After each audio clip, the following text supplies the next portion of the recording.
اور اس زمین کو بیج اگانے کے قابل بنانا بہت ضروری ہے، ورنہ محنت کسان کی ساری ضائع چلی جائے۔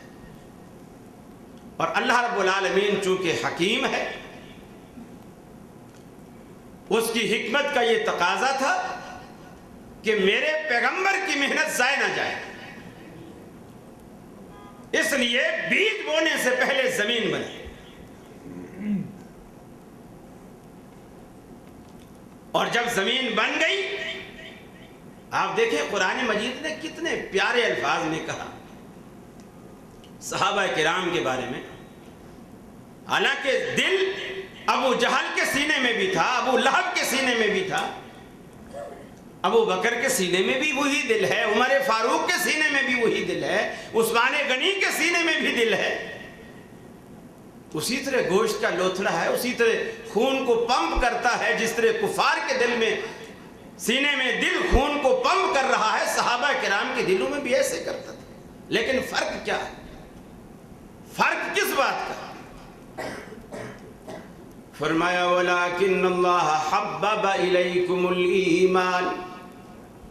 صحابہ کرام کی جماعت ایک ایسی جماعت، حَبَّبَ إِلَيْكُمُ الْإِيمَانِ، اللہ رب العالمین نے ان کے دلوں میں ایمان کو پسند کیا، گویا ایمان کا بیج اللہ رب العالمین نے خود بویا صحابہ کے دلوں میں۔ وَزَيَّنَهُ فِي قُلُوبِكُمْ، اور اے صحابہ کرام کی جماعت، ایمان کا بیج تمہارے دلوں میں بونے کے بعد اس کی آبیاری بھی ہم نے کی، زینت بھی ہم نے بخشی، پھلتا پھولتا چلا گیا یہ پودا تمہارے دلوں میں۔ یہ اللہ رب العالمین نے صحابہ کرام کے دلوں کی تعریف کی، کیونکہ یہ زمین ایسی ہے جس میں ایمان کا پودا پھل پھول سکتا ہے۔ ساری دنیا کی زمینیں اگر صحابہ کرام کے دلوں جیسی ہو جائے، ایمان پنپنے لگ جائے، ایمان پھلنے لگ جائے، ایمان پھولنے لگ جائے، ہر چیز کے لیے ایک الگ الگ ظرف ہوتا ہے۔ آپ عطر کو روٹی والے برتن میں کبھی نہیں رکھتے، روٹی کو آپ کسی عطر دان کے اندر، مرتبان کے اندر آپ نہیں رکھتے، ہر چیز کا ایک الگ ظرف۔ سرمے کو آپ سرمے دانی میں رکھیں گے، پانی کو آپ جگ گلاس میں رکھیں گے، یا اس کے لیے جو بھی وہ برتن مخصوص ہے اس میں رکھیں گے، اس لیے کہ اسی کا نام سلیقہ ہے۔ سلیقہ اسی کو کہتے ہیں کہ ہر چیز آپ ایک طریقے سے کر رہے ہیں، اسی کا نام سلیقہ ہے۔ اور صحابہ کرام، اللہ رب العالمین نے جب ایمان کا بیج بونا چاہا تو اس کی حکمت کا سلیقہ یہ تھا کہ اس بیج کے لیے اللہ رب العالمین نے صحابہ کرام کے دلوں کا انتخاب کیا۔ یہ اللہ رب العالمین کی حکمت کا تقاضا تھا، اس لیے کہ وہ لوگ نبی کریم صلی اللہ علیہ وسلم کی جو 13 سالہ محنت تھی، 13 سالہ محنت کے نتیجے میں وہ سمجھ چکے تھے کہ اللہ ایک ہے اور اس کا کوئی شریک نہیں، اور شراکت اللہ رب العالمین کے ساتھ بہت زیادہ ناانصافی اور اس کا حق بندوں میں تقسیم کرنا۔ ہم یہ نہیں کہتے کسی سے محبت نہ کیجئے، کیجئے، دل بھر کر محبت کیجئے، بچے سے محبت، بیوی سے محبت، ماں باپ سے محبت، بہن بھائیوں سے محبت، دوستوں سے محبت، مسلمان کی مسلمان سے محبت، اسلام سے محبت، سب سے محبت کیجئے، لیکن محبت کی حدیں ہیں، ان حدود کو نہ پھلانگی، اس لیے کہ شرک کا سب سے پہلا دروازہ عقیدت سے کھلتا ہے، محبت سے کھلتا ہے، اور محبت جب حد سے تجاوز کرتی ہے تب یہ چیز پیدا ہوتی ہے جسے ہم غلو کہتے ہیں۔ دیکھیے عیسیٰ علیہ السلام اللہ کے پیغمبر دنیا میں آئے، مسلمان ان کو مانتے ہیں، مسلمان ان کو مانتے ہیں۔ موسیٰ علیہ السلام اللہ کے پیغمبر ہیں، مسلمان ان کو مانتے ہیں۔ بھائی یاسر صاحب کہہ رہے تھے کہ لوگ ہم پر اعتراض کرتے ہیں کہ ہم اماموں کو نہیں مانتے. مجھے یہ سمجھ نہیں آئی کہ نہ ماننا کسے کہتے ہیں, نہ ماننا کسے کہتے ہیں اور وہ کیوں کہتے ہیں کہ نہیں مانتے. عیسائی عیسیٰ علیہ السلام کو مانتے ہیں, مسلمان بھی عیسیٰ علیہ السلام کو مانتے ہیں, لیکن جب آپ عیسائیوں سے بات کریں تو عیسائی کہتے ہیں کہ مسلمان عیسیٰ علیہ السلام کو نہیں مانتے, ہم مانتے. کیوں؟ آپ یہودیوں سے بات کریں, وہ کہتے ہیں مسلمان عیسیٰ علیہ السلام کو نہیں مانتے, عزیر علیہ السلام کو نہیں مانتے, ہم مانتے. ایسا کیوں کہتے ہیں؟ آپ کی سمجھ میں کیا بات آ رہی ہے؟ وہ ایسا کیوں کہتے ہوں گے؟ کون بتائے گا؟ مجھے بھی تو پتا چلے نا جدے والے ماشاءاللہ کتنے ذہین ہیں. وہ ایسا اس لیے کہتے ہیں کہ جیسے وہ مانتے ہیں ہم ویسا نہیں مانتے.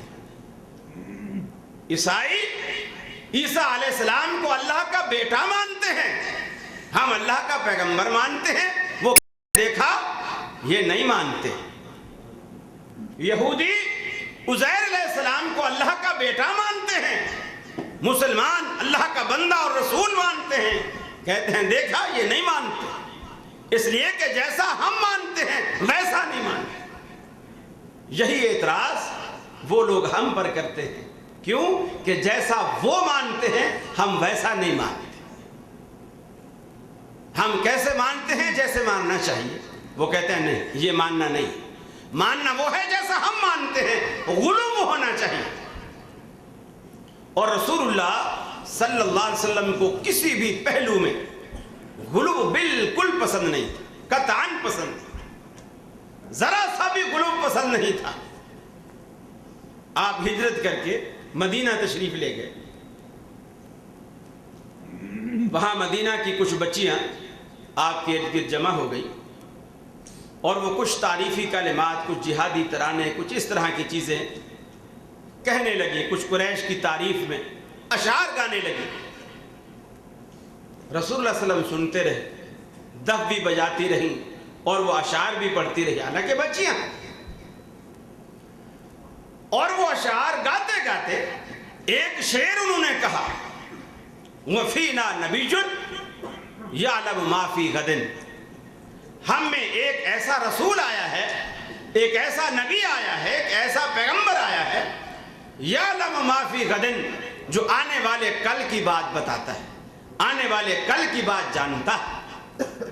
اب ایمانداری سے بتائیے, بچیوں نے یہ بات دشمنی میں کہی, نفرت میں کہی یا محبت میں کہی؟ محبت میں کہی. یہ تعریف ہے یا گلہ ہے؟ کیا خیال ہے؟ یہ تعریف ہے یا گلہ ہے؟ تعریف. لیکن رسول اللہ صلی اللہ علیہ وسلم کو یہ تعریف پسند نہیں آئی. آپ نے ٹوکا اور آپ نے فرمایا یہ نہ کہو, لا تقولی, اے کہنے والی یہ نہ کہو, قولی ما قلت تقولین, وہ بات کہو جو تم پہلے کہہ رہی تھی. اس لیے لا یعلم الغیب الا اللہ, غیب کا جاننا اللہ کا خاصہ ہے اور اس کے سوا غیب کو کوئی نہیں جانتا. تم کہتی ہو کہ اللہ کا رسول غیب جانتا, حالانکہ وہ بچے تھے. اور رسول اللہ صلی اللہ علیہ وسلم کا دوسرا فرمان ہے, بچہ جب تک 3 بندے, ایک غلام حتی یحتلم, جب تک بچہ بالغ نہ ہو جائے اس کے کسی گناہ پر, کسی بات پر اللہ مواخذہ نہیں کرتا, وہ مرفوع القلم. اور مجنون, پاگل, دیوانہ, فاطر العقل, جب تک کہ اس کی عقل ٹھکانے نہ آ جائے وہ مرفوع القلم ہے, اللہ اس کا کوئی مواخذہ نہیں کرتا. اور نائم, سونے والا, جب تک نیند کے اندر ہے اللہ اس کا کوئی مواخذہ نہیں کرتا, جب تک کہ وہ بیدار نیند کے اندر ہے اور نیند کی حالت میں وہ خواب دیکھ رہا ہے, کسی کو قتل کر رہا ہے, کسی کی چوری کر رہا ہے, کوئی مرضی کر رہا ہے, اس کی خواب پر اللہ کوئی مواخذہ نہیں کرتا جب تک کہ وہی کام بیداری میں نہ کرے. اب وہ بچے ہیں, رسول اللہ صلی اللہ علیہ وسلم کی حدیث کے مطابق کوئی حرج نہیں تھا, بچہ ہے اور اس کا کوئی مواخذہ نہیں. لیکن بچوں کو سمجھانا اور صحیح راستہ بتلانا، صحیح گائیڈ کرنا تو بڑوں کا کام ہے نا۔ اللہ کے رسول نے جب یہ دیکھا کہ بچے یہ بات غلط کہہ رہے ہیں، آپ نے فوراً ٹوکا، ایسا نہ کہو، بلکہ وہ جو پہلے باتیں کہہ رہی تھی وہی پہلے والی باتیں کہو، اور یہ بات نہ کہو کہ ہم میں ایک ایسا رسول ہے جو آنے والے کل کی بات جانتا ہے۔ حالانکہ یہ بات انہوں نے عقیدت سے کہی تھی، اس لیے روکا کہ اس عقیدت سے شرک کا دروازہ کھلتا ہے، شرک کا دروازہ کھلتا ہے کہ لوگ عقیدت میں آ کر یہ کہیں گے کہ میاں ہاں اللہ تبارک و تعالیٰ کے رسول بھی یہ بات جانتا ہے۔ حالانکہ آپ جانتے ہیں اما عائشہ صدیقہ رضی اللہ تعالی عنہ جب رات کے وقت ایک صحابی کے ساتھ اونٹ پر سوار ہو کر مدینہ میں واپس آئیں اور منافقین نے ایک طوفان بدتمیزی کھڑا کر دیا، رسول اللہ صلی اللہ علیہ وسلم پریشان، ہودج خالی اٹھا کر اونٹ پہ رکھا گیا ہے، صحابہ یہ سمجھے کہ اندر حضرت عائشہ موجود ہیں لیکن وہ موجود نہیں ہیں، ہودج پہ پردہ لگا ہوا ہے، دیکھ نہیں سکے، حضرت عائشہ اس وقت ہلکی اتنی تھی کہ وزن کا پتہ نہیں چلا، اٹھا کر خالی ہودج اونٹ پر رکھ دیا گیا اور اونٹ کو لے گئے۔ وہ سمجھے کہ حضرت عائشہ اونٹ پر سوار ہیں، اللہ کے نبی ساتھ ہیں، لیکن اللہ تبارک و تعالیٰ کے نبی کو معلوم نہیں کہ میری بیگم پیچھے درخت کے کنارے لگ کر وہاں بیٹھی میرا انتظار کر رہی ہے، آپ یہ سمجھے کہ ہمارے ساتھ یہ کون ہے؟ اللہ کا رسول۔ اس لیے لا یعلم الغیب الا اللہ، یہ بات پردہ غیب کی تھی اور اللہ کے سوا اس کو کوئی نہیں جانتا، اور اتنے عرصے تک اللہ نے بھی وحی کا سلسلہ بند کر دیا اور رسول اللہ صلی اللہ علیہ وسلم بڑے پریشان، صحابہ کرام سے اپنے مخلص دوستوں سے مشورے کر رہے ہیں کیا کیا جائے، ایک ایک سے مشورہ کر رہے ہیں، حتیٰ کہ ایک دن حضرت عائشہ فرماتی ہیں میرے گھر میں آئے، میری چارپائی پر پہلی مرتبہ آ کر کے بیٹھے، میں بے حد بیمار تھی، بخار میں میرے سر کے بال بھی جھڑ چکے تھے، اس بیماری کے عالم میں بجائے دلاسا دینے کے آپ نے بڑی دل جلانے والی بات کی، آپ نے میرے پاس بیٹھ کر کہا یا عائشہ تو انکے کنت من بنات آدم ان کنت الممت بذنب فاستغفری من اللہ، اے عائشہ تو بھی آدم کی بیٹیوں میں سے ایک بیٹی ہے، اگر تجھ سے یہ گناہ ہوا ہے اللہ سے توبہ کر، وہ معاف کرنے والا ہے، معاف کر دے گا۔ آپ فرماتی ہیں میرے تو پاؤں تلے سے زمین نکل گئی، میں نے کہا اللہ کے رسول آپ کے دل میں منافقین کی باتوں نے گھر کر لیا ہے، میں آپ سے کچھ نہیں کہوں گی، انما اشکو بثی و حزنی الی اللہ، میں نے اپنا تمام تر درد دل علیم بذات الصدور کے آگے رکھ دیا ہے، اب میں بھی اسی کے فیصلے کا انتظار کرتی ہوں، آپ بھی اسی کے فیصلے کا انتظار کریں۔ کیا یہ باتیں اس وقت ہوتی ہیں جب خاوند کو اپنی بیوی کے سب معاملات کا علم ہو؟ ایسا نہیں ہوتا۔ رسول اللہ صلی اللہ علیہ وسلم ایسا مذاق نہیں فرماتے تھے جس میں جھوٹ ہو، جس میں دوسرے کی دل آزاری ہو، جس میں دوسرے کی حتیٰ کہ عزت ہو، آپ مذاق نہیں فرما رہے تھے، یہ حقیقت تھی کہ آپ کے دل میں منافقین کی باتوں نے جگہ لے لی تھی، ایک انسانی ناطے سے، ایک بشری تقاضے سے وہ بات آ گئی تھی، اور ہر آدمی باتیں سن سن کر کچھ نہ کچھ بات ذہن میں آ جاتی، اور جب تک اللہ رب العالمین نے اس بات کو صاف نہیں کیا، جب تک آپ کا دل صاف نہیں ہو، اور اللہ رب العالمین نے اس بات کو صاف کیا۔ تو میں عرض کر رہا تھا کہ اللہ تبارک و تعالیٰ نے شرک کا رد کیا، اور رسول اللہ صلی اللہ علیہ وسلم نے اس تمام دروازوں کو بند کیا جو اس کا باعث بنتے ہیں، چونکہ یہاں محبت اور غلو ایک سبب تھا، اللہ تبارک و تعالیٰ کے رسول نے اسے روکا۔ ایک اور موقع پر ایک صحابی آپ کے سامنے کھڑا ہے اور اس نے ایک بات کرتے کرتے بات کہی، اور اس نے کہا ما شاء اللہ و ما شئت، اللہ کے رسول بس یہاں دنیا میں تو بس وہی کام ہوتا ہے جو اللہ چاہے یا آپ چاہے۔ اب ایمانداری سے بتائیے یہ جملہ دشمنی تھی یا تعریف تھی؟ دشمنی تھی یا محبت تھی، لیکن یہ محبت غلو پر مبنی تھی۔ اللہ تبارک و تعالیٰ کے رسول نے روکا، ٹوکا، آپ نے فرمایا قل ما شاء اللہ، بس یہ کہے کہ جو اللہ چاہے، میرے چاہنے سے کچھ نہیں ہوتا، اللہ جو کچھ چاہتا ہے وہ ہوتا۔ یہ کیوں؟ غلو سے جو ہے شرک کے دروازے کھلتے ہیں۔ اب آپ جتنے بھی دنیا میں لوگ ہیں، مزار کے پجاری، قبر کے پجاری، گھوڑے کے پجاری،